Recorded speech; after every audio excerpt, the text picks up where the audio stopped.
जय श्री श्याम मित्रों, स्वागत है आपका अपने विद्यालय के YouTube चैनल दुष्यंत विद्यापीठ सीनियर सेकेंडरी स्कूल मनोहरपुर पर।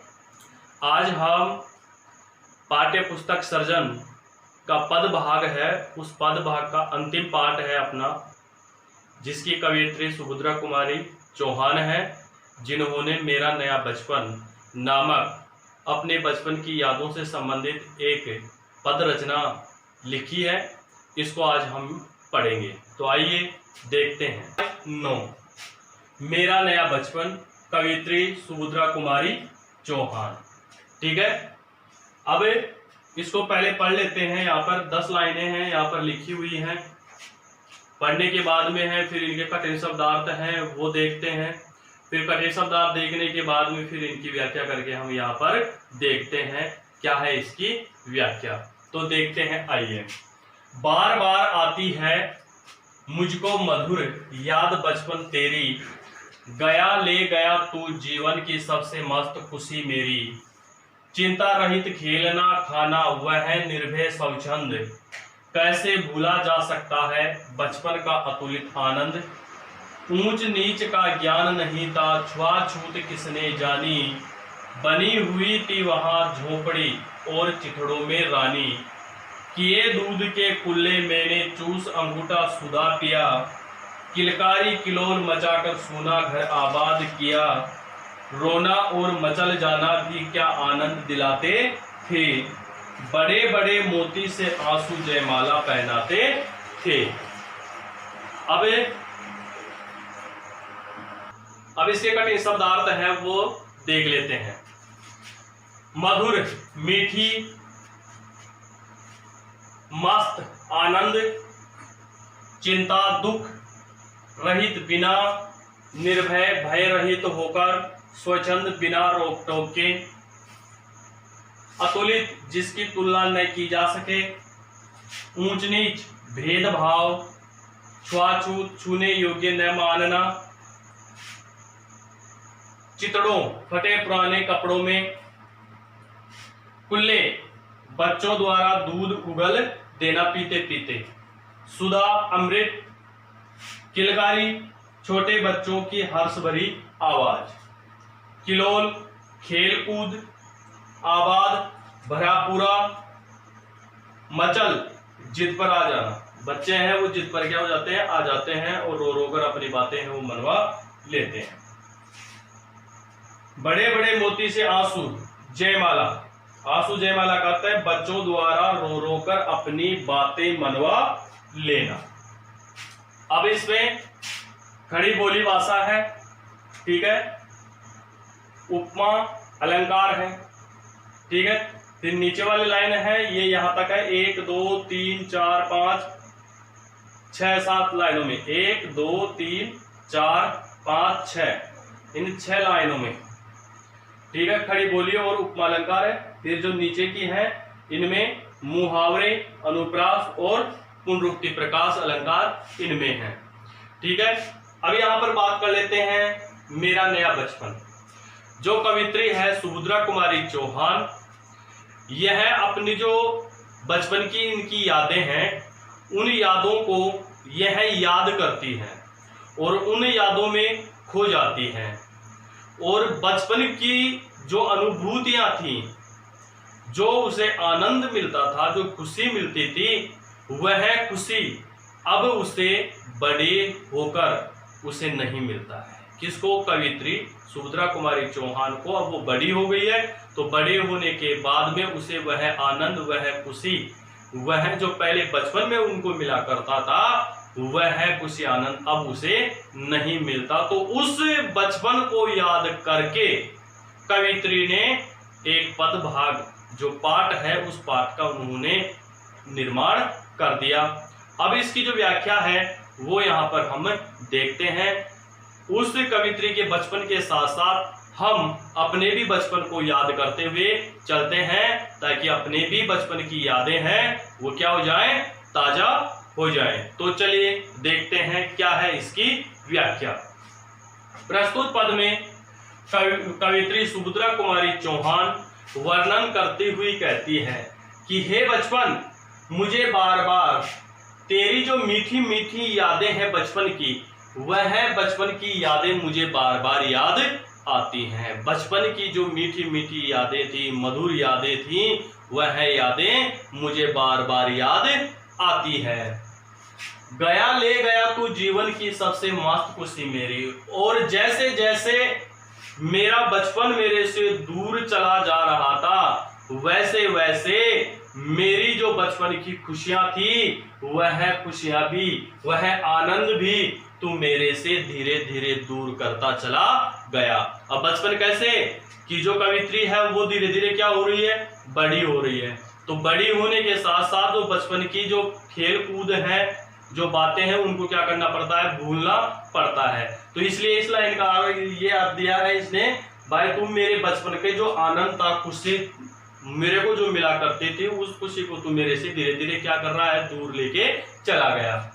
चिंता रहित खेलना, उस बचपन में ना तो कोई दुख था, ना तो कोई दुख था, बिना किसी दुख के खेलना और खेलते खेलते ही खाना खाना, वह निर्भय स्वच्छंद और बिना किसी डर के भय रहित होकर बिना रोक टोक के चारों ओर हम खेला करते थे, हम विचरण किया करते थे।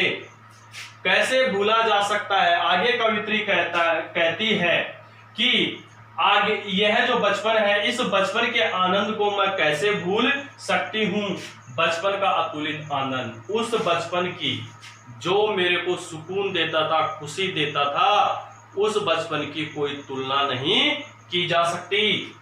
ऊंच नीच का ज्ञान नहीं था, भेदभाव का हमें कोई ज्ञान नहीं था। हम किसी से भेदभाव नहीं क्या करते थे, सभी को हम एक जैसा मानते थे। ज्ञान नहीं था, छुआछूत किसने जानी। और आज के समय में जिस प्रकार से छुआछूत मानी जाती है, किसे छूना है और किसे नहीं छूना, उस समय में हमें छुआछूत का भी कोई ज्ञान नहीं था, किसे छूना और किसे नहीं छूना है। हम तो सभी को समान रूप से बचपन में छुआ करती थी, स्पर्श किया करती थी। बनी हुई थी वहां झोपड़ी। आगे कवित्री कहती है कि वहीं मेरे जो पहले के जो व्यक्ति हुआ करते थे, उनके पास बड़े बड़े मकान नहीं होते थे, छोटी छोटी जो झोपड़ियां होती थी, उन्हीं में वो निवास करते थे। तो यहाँ पर कवित्री कह रही, बनी हुई थी वहां झोपड़ी, वहां मेरी एक छोटी सी झोपड़ी बनी हुई थी, छोटा सा मेरा घर था और चितड़ों में रानी। उस झोपड़ी में जो मैंने फटे पुराने कपड़े पहन रखे थे, उन फटे पुराने कपड़ों में ही मैं रानी के समान दिखती थी, रानी के समान मैं प्रतीत होती थी। किए दूध के कुल्ले मैंने क्या किया, मैंने दूध पिया और दूध को पीने के बाद में मैंने उस दूध को अपने मुंह द्वारा उसे वापस उगल दिया।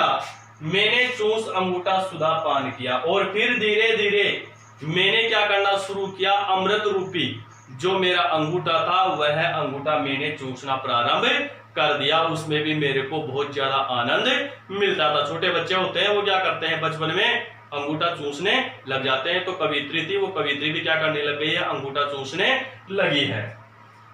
किलकारी, और हम छोटे बच्चों द्वारा क्या किया जाता था, किलकारी, हर्ष भरी आवाज थी, प्रसन्नता भरी आवाज थी। वह प्रसन्नता भरी आवाज उस पूरे मकान में, उस पूरी झोपड़ी में गूंजा करती थी, किलोल मचाकर। और उस मकान में, उस झोपड़ी में खेल कूद कर हम हमारे उस सूने घर को हम क्या कर देते थे, भरा पूरा कर देते थे। हर्ष से, किलकारियों से, खुशियों से हम उसे क्या कर देते थे, भर देते थे। रोना और मचल जाना, फिर आगे कवित्री कह रही है कि हम क्या करने लग जाते, खेलते खेलते हम रोने लग जाते थे। और मचल जाना, और किसी बात के ऊपर, किसी जो बच्चों की जिद पूरी नहीं की जाती, जैसे खिलौने हैं या और कुछ होता है, तो बच्चे क्या करने लग जाते हैं, रोने लग जाते हैं। तो बच्चे क्या हो जाते हैं, जिद पर आ जाते हैं और उस खिलौने को लेकर क्या करते हैं, अपनी जिद को पूरी करते हैं। तो ऐसे ही कवित्री है, वो बचपन में क्या आ जाती है, अपनी किसी जिद पर आ जाती है। भी क्या आनंद दिलाते थे, वह भी हमें क्या करते थे, बहुत खुशी दिलाते थे, हमें बहुत चैन देते थे, बड़े बड़े मोती से आंसू जयमाला पहनाते थे, और अगर हमारी जिद पूरी नहीं की जाती थी तो हम तब तक रोते रहते थे जब तक हम हमारी मांगे हैं, हमारी जो इच्छाएं थी, जब तक उन इच्छाओं की पूर्ति नहीं होती थी तब तक हम क्या करते थे, आंसू बहाते रहते थे। और ये अच्छी तरह से पता है, छोटे बच्चे जब रोते हैं तो आंसू आते हैं, तो आंसू आते ही माँ बाप होते हैं वो उनके आंसू देख नहीं पाते और उनकी इच्छाएं हैं, उनकी फरमाइशें हैं, उन फरमाइशों को क्या कर देते हैं, पूरी कर देते हैं। तो ऐसे ये कवित्री के बचपन के दिन थे। जब ये बचपन के दिनों को याद करती है तो बचपन के दिनों में किस प्रकार से वो खेला करती थी, किस प्रकार से वो जिद पे आती थी और रो रो कर अपनी किस प्रकार से मांगे मनवाया करती थी। ये हमने 10 लाइनों में इसका क्या पढ़ा है, इसकी व्याख्या हमने यहाँ पर पढ़ी है। ज्यादा कठिन नहीं है, खड़ी बोली में है, अपने मन से कुछ नहीं करना, जैसे इसमें दे रखा है भावार्थ बस वैसे के वैसे लिखना, थोड़ा बहुत इसमें परिवर्तन करना है, बाकी इसका भावार्थ ऐसे के ऐसे ही आ जाएगा। बस थोड़े से कठिन शब्दार्थ है उनको हमको याद रखना पड़ेगा और व्याख्या अपनी सही हो जाएगी, ठीक हो जाएगी। तो अब आइए देखते हैं दूसरा पद। दूसरा पद यहाँ पर, मैं रोई माँ काम छोड़कर आई, मुझको उठा लिया, झाड़ पहुंचकर चूम चूम कर गीले गालों को सुखा दिया, दादा ने चंदा दिखलाया, नैन नीर यूत दमक उठे, धुली हुई मुस्कान देखकर सबके चेहरे चमक उठे, वह सुख का साम्राज्य छोड़कर मैं मतवाली बड़ी हुई, लुटी हुई कुछ ठगी हुई सी दौड़ द्वार पर खड़ी हुई, लाज भरी आंखें थी मेरी, मन में उमंग रंगीली थी, तान रसीली थी कानों में, मैं चंचल छेल छबीली थी, दिल में एक चुभन सी थी, यह दुनिया अलबेली थी, मन में एक पहेली थी, मैं सबके बीच अकेली थी। अब इसको पढ़ लिया, अब इसके कठिन शब्दार्थ है वो देख लेते हैं। मैं रोई, इसमें कोई नहीं है, झाड़ पोंछ साफ सफाई, बच्चों की मिट्टी लग जाती है तो उसकी साफ सफाई करते हैं, इसलिए साफ सफाई, चूम चूम कर प्यार कर करके, गीले गालों को सुखा दिया, गीले गाल किससे, आंसुओं से, कवित्री के आंसू है वो आ गए थे तो वो गालों पर लग गए थे, तो उन आंसुओं को होठों से उन्होंने क्या कर दिया, मां ने पोंछ डाले, दादा ने चंदा, चंदा का अर्थ है यहाँ पर चंद्रमा, दिखलाया दिखाया, नैन आंखें, नीर यूत आंसुओं से भरे, दमक उठे चमक उठे, धुली हुई स्वच्छ या आंसुओं के बीच मुस्कुराहट, रोते हुए बच्चे अचानक हंसने लग जाते हैं तो वो मुस्कुराहट के लिए यहां पर ये शब्द लिया गया है, धुली हुई, सबके चेहरे चमक उठे, प्रसन्न हो गए, सुख का साम्राज्य, साम्राज्य का अर्थ वातावरण, मतवाली आनंद, लुटी हुई जिसका कुछ छिन गया हो, द्वार दरवाजे पर, लाज भरी शर्मिंदगी या शर्म, आंखों में थी उमंग उत्साह, रंगीली प्रेम भरी, रसीली मधुर, चंचल एक जगह स्थिर न रहने वाली, उसके लिए सब लिया गया है चंचल, छबीली छेल छबीली सुंदर बनी ठनी, दिल में चुभन सी मधुर कसक, ठीक है, अलबेली अनोखी सजी धजी, पहेली प्रसन्न या उत्सुकता, अकेली मन की भावना व्यक्त न कर पाई, ऐसा कोई साथी नहीं मिला मुझे, ऐसी कोई साथी नहीं मिली बचपन को छोड़ने के बाद में जिससे मैं अपनी भावनाएं हैं वो व्यक्त नहीं कर पाई। इससे पूर्व में बता दिया था अलंकार। अब इससे नीचे की जो यहां तक है ये लाइन 1 2 3 4 5 6 अनुप्रास और उपमा अलंकार है, ठीक है। अब है जो इसकी व्याख्या देखते हैं। प्रस्तुत पद में कवित्री सुभद्रा कुमारी चौहान वर्णन करती हुई कहती है कि मैं खेलते हुए जब मैं अचानक रोने लगती थी तो मेरी माँ जो काम कर रही थी वह अपने काम को छोड़कर मुझ या मुझे रोती हुई को उसने अपनी गोद में उठा लिया।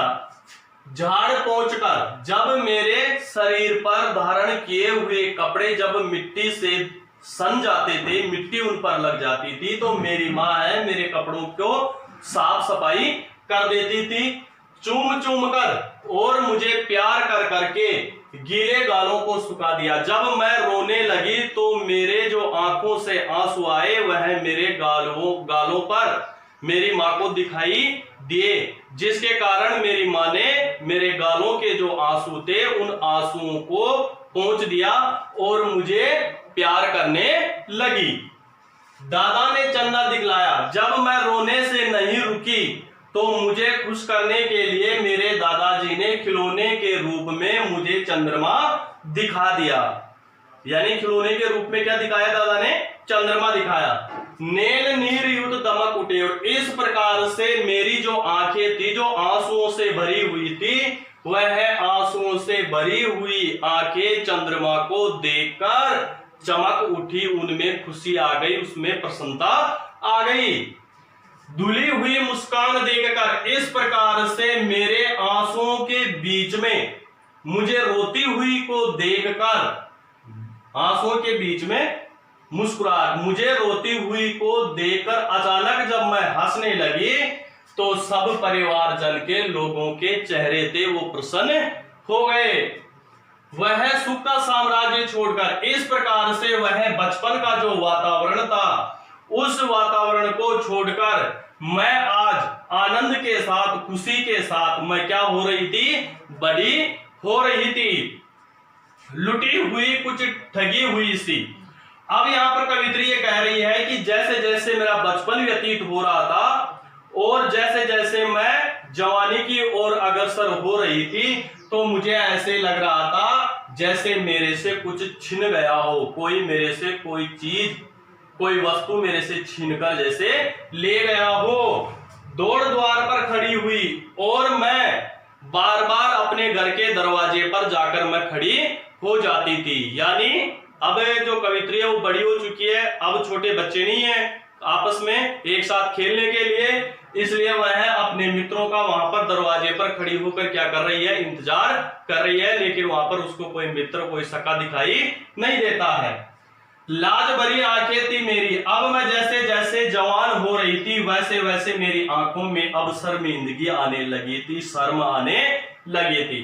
मन में उमंग रंगीली थी और इस प्रकार से मेरे मन में प्रेम भरा उत्साह भी धीरे धीरे बढ़ने लगा था। प्रेम भरा उत्साह, जोश था, वो भी अब धीरे धीरे क्या होने लगा था? मेरे मन में बढ़ने लगा था।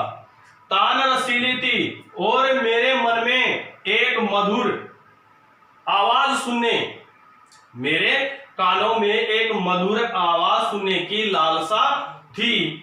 मैं चंचल छेल छबेली थी और मैं एक जगह स्थिर न रहने वाली आज सुंदर बनी ठनी के समान दिखाई देने लगी थी, यानी सजने संवरने लगी थी।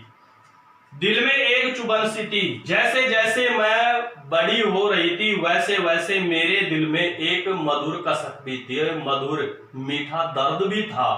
क्या था? यह दुनिया अलबेली थी, यह दर्द था कि यह दुनिया है, यह दुनिया अनोखे रूप से आज क्या है? सजी धजी है। यानी बचपन को देखा था, बचपन के बाद में जब मैं बड़ी हो रही हूं, जवानी की ओर आ रही हूं, तो जब मैंने इस दुनिया को देखा तो यह दुनिया भी एक तरह से क्या है? बहुत ही सजी धजी है।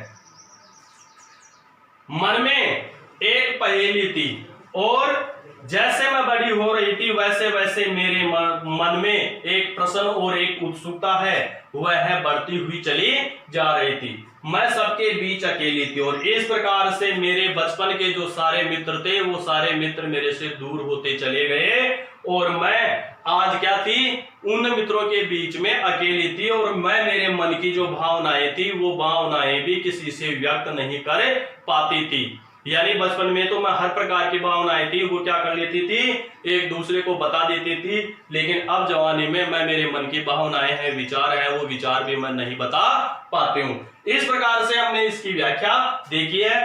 अब आगे और देखते हैं, आगे देखिए बची हुई 2 लाइनें हैं वो और देखते हैं। मिला खोजती थी जिसको हे बचपन ठगा दिया तूने, अरे जवानी के फंदे में मुझको फंसा दिया तूने।